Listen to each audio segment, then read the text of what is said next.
So the topic, Byron, was about balancing life and work. So I'm curious to know how that challenge is going for you right now with school and all that.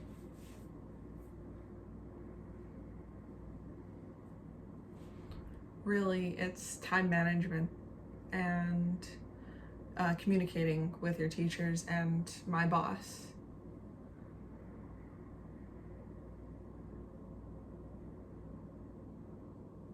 I've noticed that in the fall semesters, the teachers,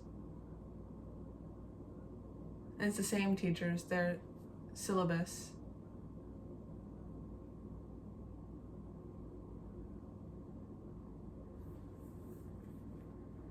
but now I have, I think, three new teachers. One of them doesn't put dates in the syllabus.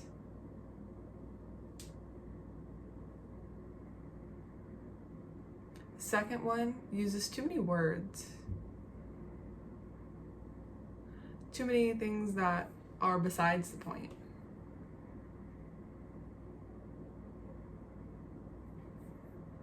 And that you'll fail the class if you don't give a lecture. But in the syllabus, it's not there.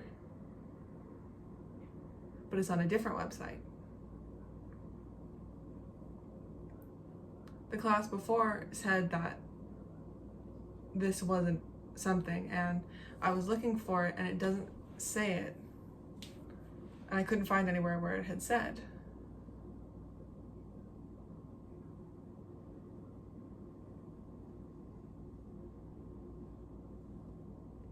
It's very confusing.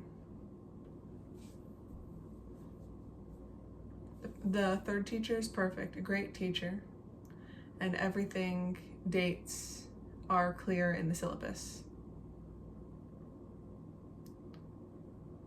And back point.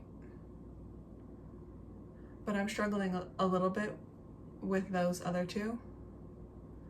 And I've noticed how to improve my balance between school and work. That I need to sometimes stop working because I am a student. And some people say, like, what does that mean? But they don't have jobs during the summertime, and I'm the only, like, one of 3 of 37 students who do work during the summer. And that's out of 37 students. So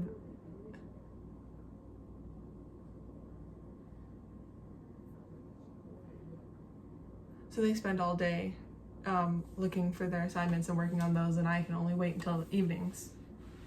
But it just means I have to communicate with the teachers more. Yeah, and you are, how many, so you finished summer semester and then you just have one more semester and do you graduate in December? Is that right? Yes, in December. Yeah, that'll be a big relief to be done with that confusion. I remember when I was in grad school, we definitely had some teachers who were either new to the teaching or had kind of major life events happen in their stuff, and it was the syllabus and what was happening in the learning management system just didn't line up, and it was super frustrating. Yeah. And remind me, but you're not only just working one job, like you're working with the GTC program, but you also have a lot of other responsibilities, right, too, with your work?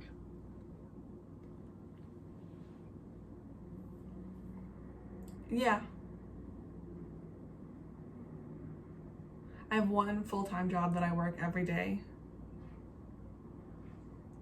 We decided that I would take a half day off for that one job. But I have another job that's only a few times, maybe one time a month. But most of them are one time every month, so.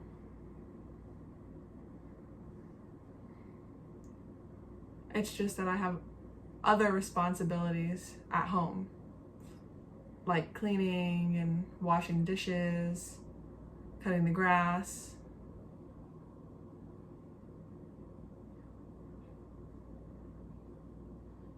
I have a dog that I need to take out for walks and feed him.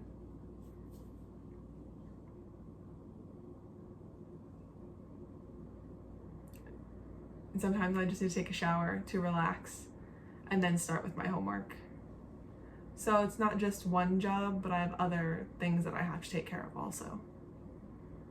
Oh, absolutely. I totally get that. Like at my house, there's me and my partner, but we have our 2 kids. We have a third kid who lives with us, a 17-year-old. And so it's kind of managing the whole household. It's always like, for Holly and I, when we look at each other every night, like, what are we gonna have for dinner? It's just that question of like what to cook, what to make for dinner is tricky.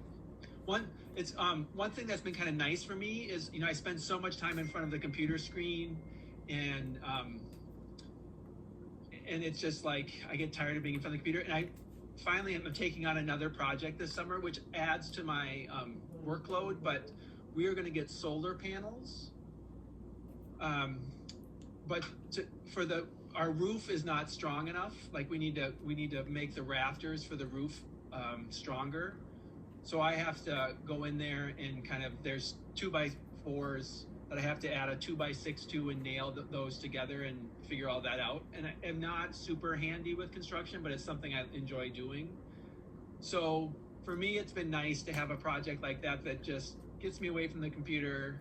That's more working with my hands, and even though it's up a not very hot basement, but it's still, yeah. So it's nice to have that in some ways it helps me feel balanced to do something that makes me feel sore at the end of the day. And I remember you at your house, do you live alone? Do you have other people who you live with? Kind of share those responsibilities? Right now I live alone. My roommate moved out last May, but right now I'm in the process of becoming a foster parent. Great.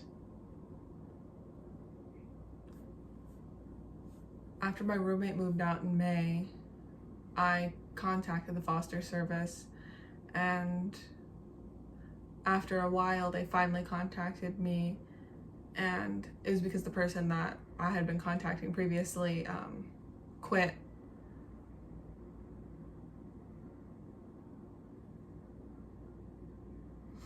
But finally the supervisor contacted me.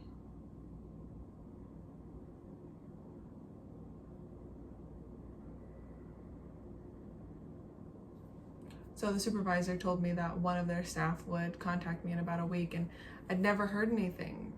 About 2 weeks went by, and so I started again trying to get in contact with them. After about 5 weeks, I thought that I was going to contact the boss of that supervisor, and they got in touch with me right away, and then the staff was able to get back with me maybe in about 5 or 6 minutes later with the program. So they contacted me and we were able to talk, and I think about 2 weeks ago,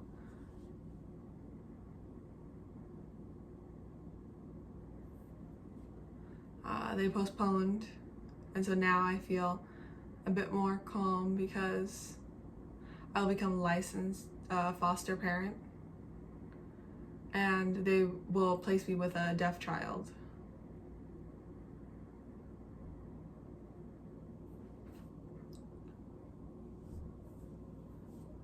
So last week all of that was finished.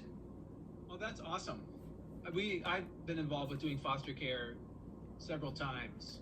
So, I mean, are you looking to do kind of short-term placements where they place a kid with you for a short amount of time, or long-term? Are you open to whatever? Is there any particular? Okay. Both, but they must be deaf. No deaf plus, but if the child is deaf plus, I will definitely ask what their other problems are. But if the child is deaf, I'll accept them.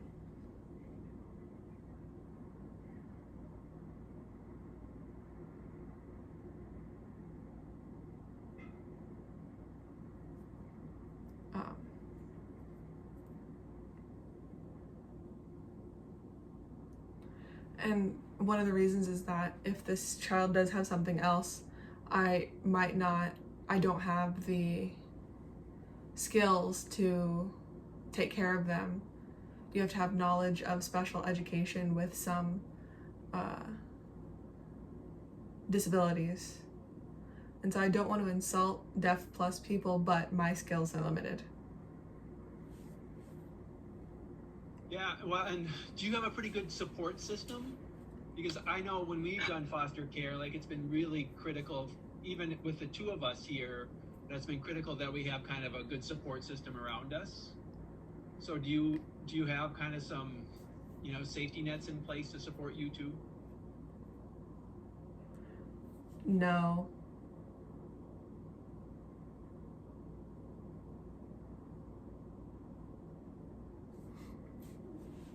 Is the foster care support system, the foster service? No.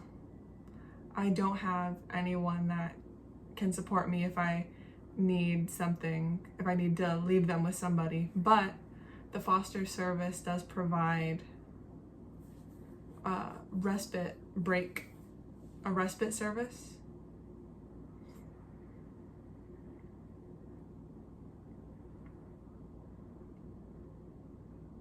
For a few days. They said it was okay, we'll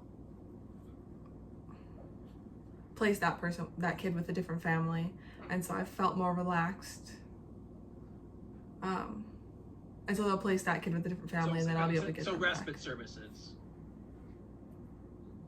Yeah, we had we actually did foster care with two identical twin deaf young boys who were 6 at the time that they started coming to our house, and they were ADHD off the charts.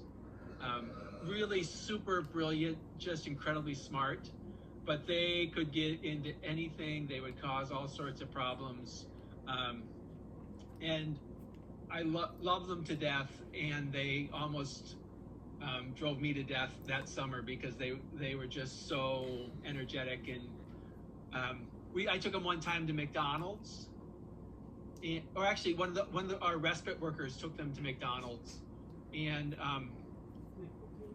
they were there, and they had got up into the play place, and in one of those tubes they decided let's pee here. And so the tube was over the top of kind of where somebody else was eating, and so the pee dripped down on top of another family that was eating, and that person came over and told the respite worker, hey, your kid just peed on us. And she just grabbed him and got him out of there. But it was just when I talked to them later, they just didn't have any impulse control. They were like, hey, what do you want to do this? Good idea. Okay, let's do it. There was no thinking 15 minutes later, I'm going to regret this. So so in terms of when you're talking about Deaf Plus, it can be really challenging. Yeah. So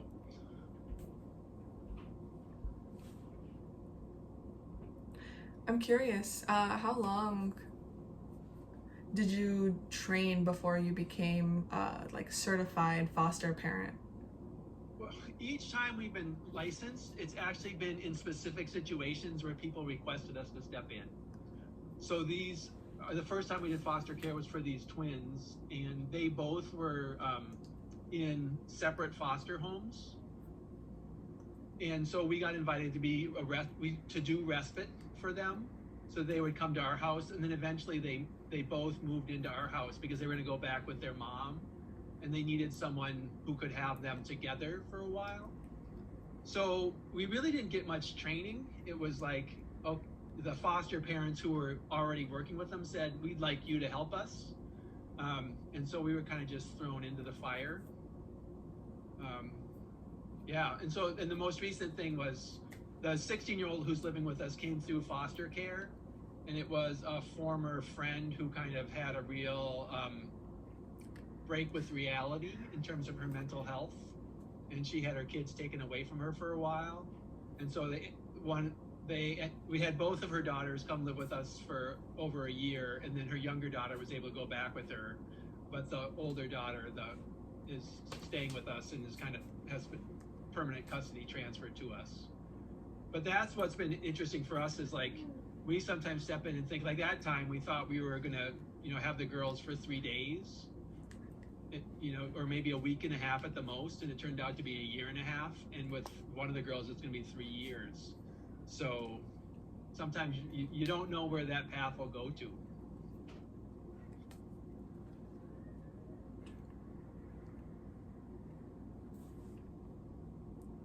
It's taken me about 2 years, and I still haven't finished. I really, really wanted to hurry up. In Minnesota, there's an incredible need for foster parents of color. Is that true in Atlanta area too?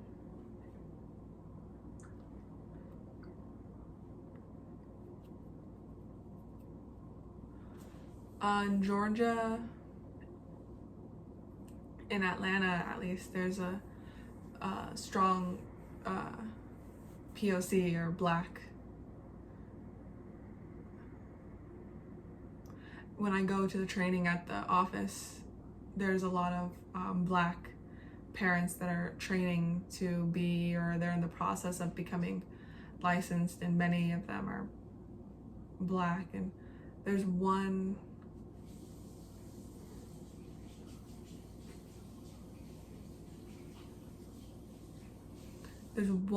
in the group that's white, but it's a lot of Black people.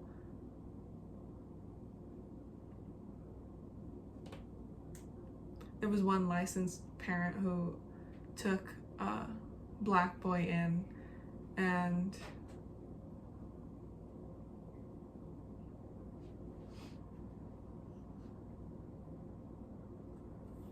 it was fine. It seemed fine. And are there many deaf foster youth out there, or deaf youth who are out there looking for foster home placements? Yes. I was talking with the Atlanta agency for the Institute, and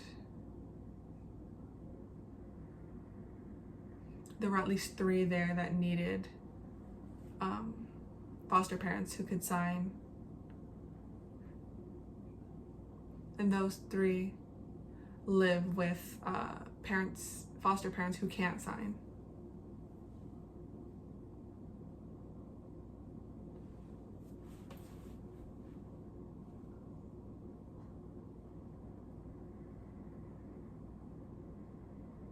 There's one student who now he's aged out, but he still goes to the Deaf Institute because he's over 18, and but the school goes until 21. There's a dorm program at the school. But the foster mom said that she needed him out because she's not going to get paid anymore for taking care of him, so he needs to stay in the dorms. And when I heard that, I was shocked.